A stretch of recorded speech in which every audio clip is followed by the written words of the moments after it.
old slouch hat. Got my roll on my shoulder.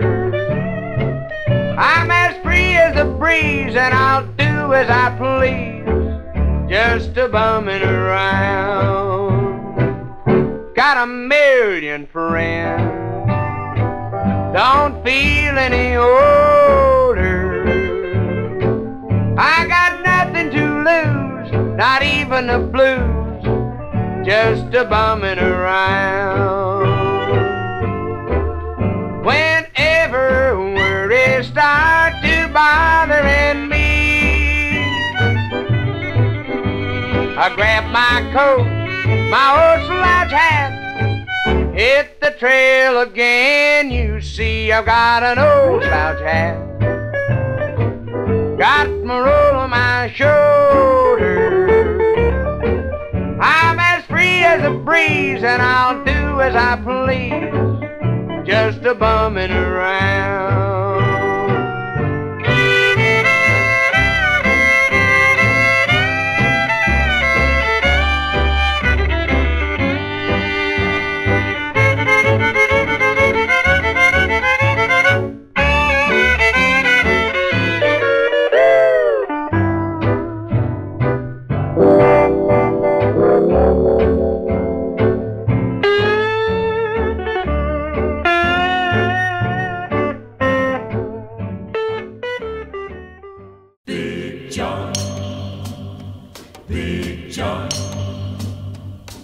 Every morning at the mine you could see him arrive. He stood 6'6" and weighed 245, kind of broad at the shoulder and narrow at the hip.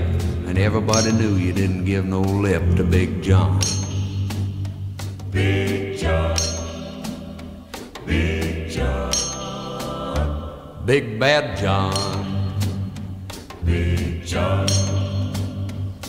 Nobody seemed to know where John called home. He just drifted into town and stayed all alone. He didn't say much, he kinda quiet and shy, and if you spoke at all, you just said hi to Big John. Somebody said he came from New Orleans, where he got in a fight over a Cajun queen, and a crashing blow from a huge right hand sent a Louisiana fella to the promised land. Big John, Big John, Big John, Big Bad John, Big John.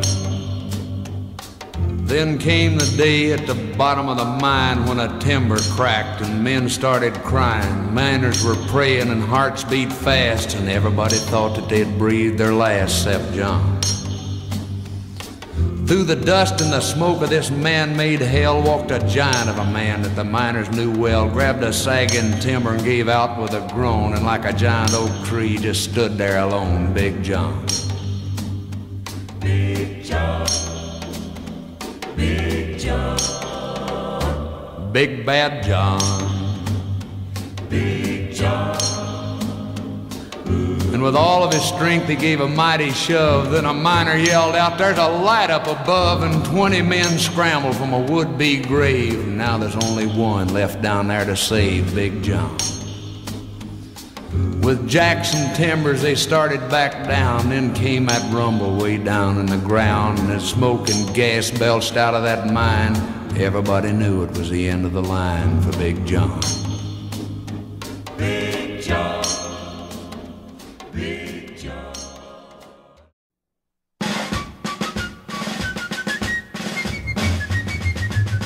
In 43 they put to sea 13 men and Kennedy aboard the PT-109 to fight the brazen enemy.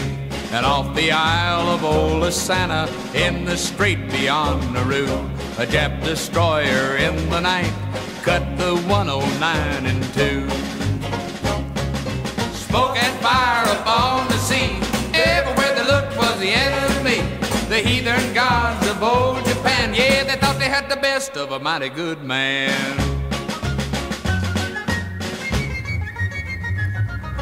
And on the coast of Kilimanjaro, looking through his telescope, Australian Evans saw the battle, for the crew had little hope. 2 were dead, some were wounded, all were clinging to the bow. fighting fire and a fighting water, trying to save their lives somehow.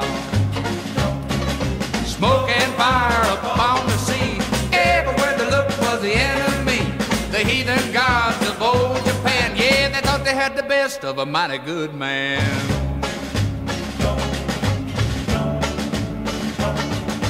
MacMahon, the Irishman, was burned so badly he couldn't swim. Leave me here, go on, he said, 'cause if you don't, we'll all be dead. The PT skipper couldn't leave him, a man to die alone at sea. And with a strap between his teeth, he towed the Irishman to the sea. Smoke and fire upon the sea, everywhere they looked was the enemy. The heathen gods of old Japan, yeah, they thought they had the best of a mighty good man. His truth is marching on. To Ivan Kovanovich, USSR. Dear Ivan, you don't know me and I don't know you, but I sure would like to meet you. Yes, sir, I'd like to walk up and shake your hand and look you straight in the eye and tell you that I haven't got one thing in this world against you. I know that the heads of our government seem to have problems getting together to talk things over. But I got a feeling that if you and I could just sit down and talk, not as representatives of anybody's government, but just two plain, ordinary human beings, I feel that we might think a great deal alike. I'm an entertainer now, Ivan. I used to be a farmer just like you. I got a wife and 3 kids. And this may sound a little unpatriotic, but to me, these are more important than the heads of anybody's government.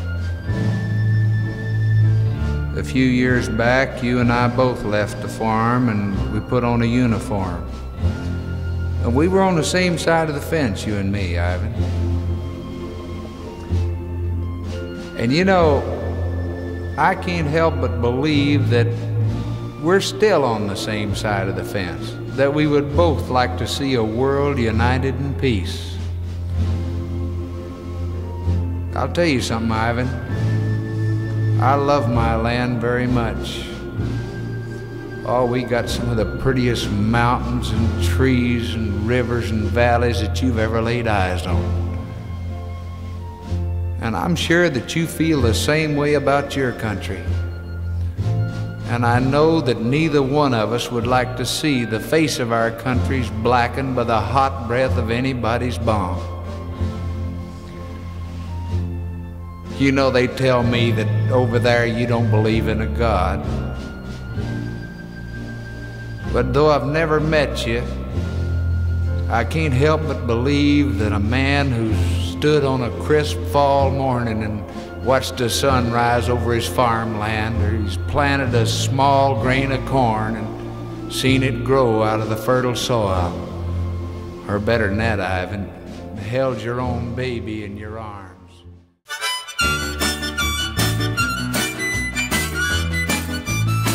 Well, my pretty baby just left me this morning, said she didn't want to see me no more. Told me not to call her on the telephone, and never come a knocking on her door. Well, I fumed and I fussed and I might have cried a little. My head went a-spinning around.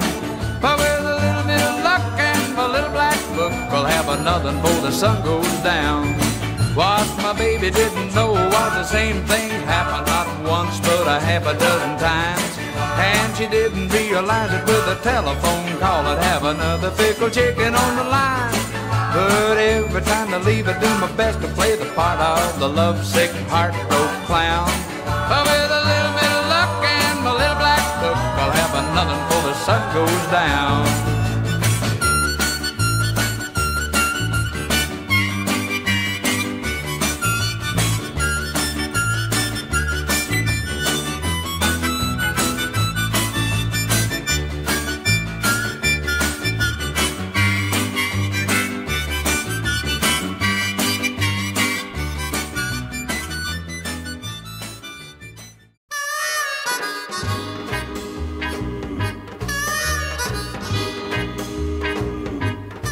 She kind of breezed into town from New Orleans and said, "Boys, I'm Big John's Cajun Queen.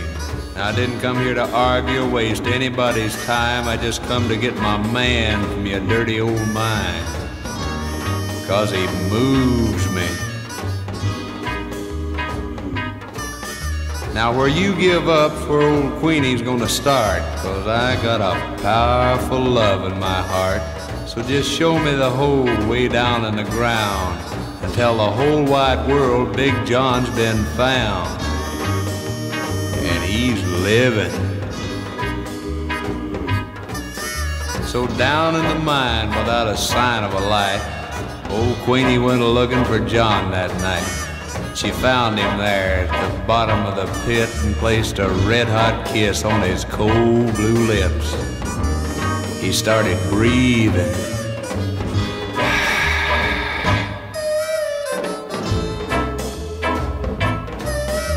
She waited a minute and then she kissed him again, and old John got the power of 100 men. Up he come a-clawing and a-digging like a mole and said, "Come on, Queenie, we're gonna leave this hole." They started walking. Now a roar from the crowd greeted this fine pair as they both walked out in that cool night air.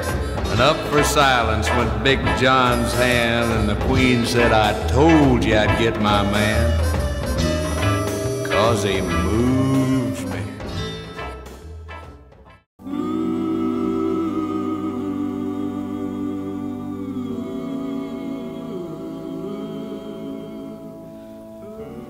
Dear daughter,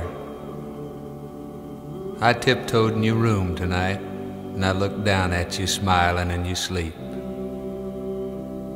You were so lovely my heart nearly broke. And I thought how very much like Sleeping Beauty a little girl is. When I tuck you in at night, I never know how old you'll be when you wake. One evening you crawl on your dad's lap and throw your arms around his neck. The next morning you might be much too grown up for that sort of thing. You're so quickly approaching the awkward age, too young to drive the car and yet too old to be carried into the house half asleep on Daddy's shoulder. I have a secret that I've never told you, Sleeping Beauty. You're going on a very exciting trip. You'll travel from yesterday all the way to tomorrow. It's a rapid journey and you'll travel light, leaving behind you measles, mumps, freckles, bumps, bubble gum, and me.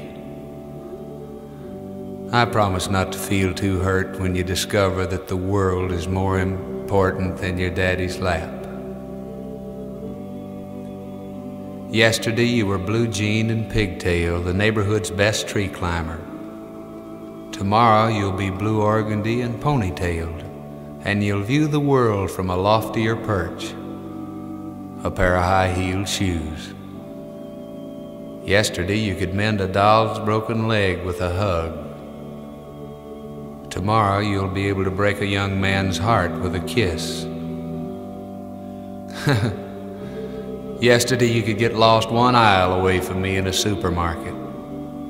Now I have to worry about losing you down another aisle to some strange young man. You see, just at the point where your growing pains stop, mine begin. Yesterday, you were kind of a pain in the neck when you were around. Tomorrow, you'll be an ache in my heart when you're not. Tomorrow, you'll lay aside your jump rope and tie up the telephone lines, and that little boy that used to push you in the mud, well, he'll fight to sit out a dance with you. The clock upstairs is counting the minutes for you, and the sky upstairs is saving its brightest stars, and the sun is waiting with its shiniest day. Oh, I can't expect you to live in a dollhouse forever. Sooner or later the butterfly sheds its cocoon, and the smallest bird must try its wings. But when you grow up and out of my arms, when you finally get too big for my shirts, I'll still recall how you used to scatter dust and dolls impartially through every room in the house. But you spread sunshine too. The dust is settled, your mom picked up the dolls, but the sunshine will always fill the corners of our hearts. The first thing every morning and the last thing every night, I think of you and all the things I'd say and do. If only you were here to whisper sweet things to, I'd tell you how much I love you, how I'm longing to hold you tight. The first thing every morning and the last thing every night. Oh, I tell you how much I love you, and I'm longing to hold you tight. The first thing every morning and the last thing every night.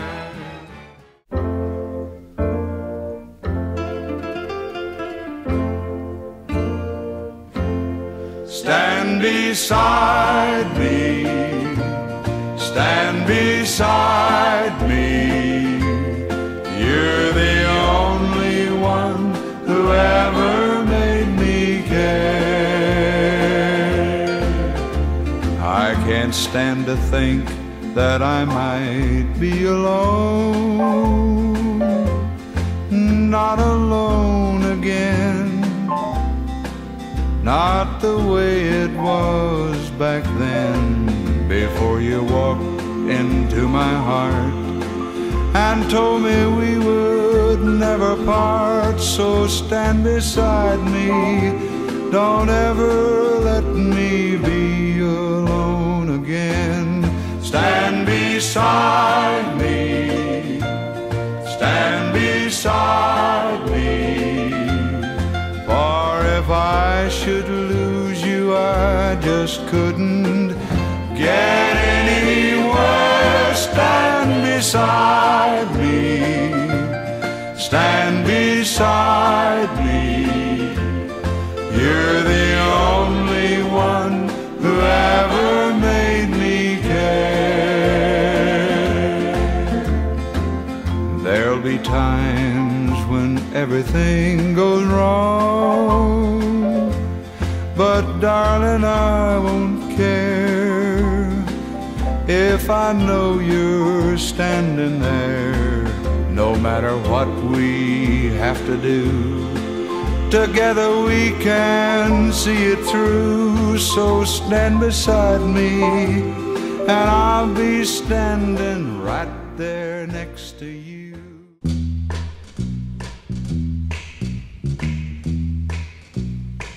Oh, when I'm lonely, I think of someone I call sweet misery. In her arms I was in heaven, but heaven wasn't meant for me. I still love her, oh, but I lost her. When she walked out, the hurt walked in. Now our our love's gone, just like an old song that no one ever wants to hear again. I count heartaches that a big fool makes, and I think about my sweet misery. I do my sorrow each new tomorrow proves they ain't never been a bigger fool than me. Oh, in her arms I was in heaven, but heaven wasn't meant for me. Oh, when I'm lonely, I think about someone I call sweet misery. You know, most people look through their wallets or their pocketbooks, and way down at the bottom past credit cards and baby pictures, green stamps, you usually find a little old dog-eared piece of poetry. I was cleaning out my wallet the other day, and I ran across a whole bunch of IOUs, some of them 30 years overdue. Funny thing is that all these IOUs are owed to one person. And I kind of feel like right now might be a pretty good time for an accounting. Mom, you listening? Mom, I owe you for so many things. A lot of services. Like night watchman, for instance. For lying awake nights, listening for coughs, cries, creaking floorboards, and me coming in too late. You had the eye of an eagle, the roar of a lion, but you always had a heart as big as a house. I owe you for services as a short-order cook, chef, baker, for making sirloin out of hamburger, turkey out of tuna fish, and two big old strapping boys out of leftovers. I owe you for cleaning services, for the daily scrubbing of face and ears, all work done by hand, and for the frequent dusting of a small boy's pants to try to make sure that he led a spotless life, and for washing and ironing no laundry could ever do, and for drying the tears of childhood, and for ironing out the problems of growing up.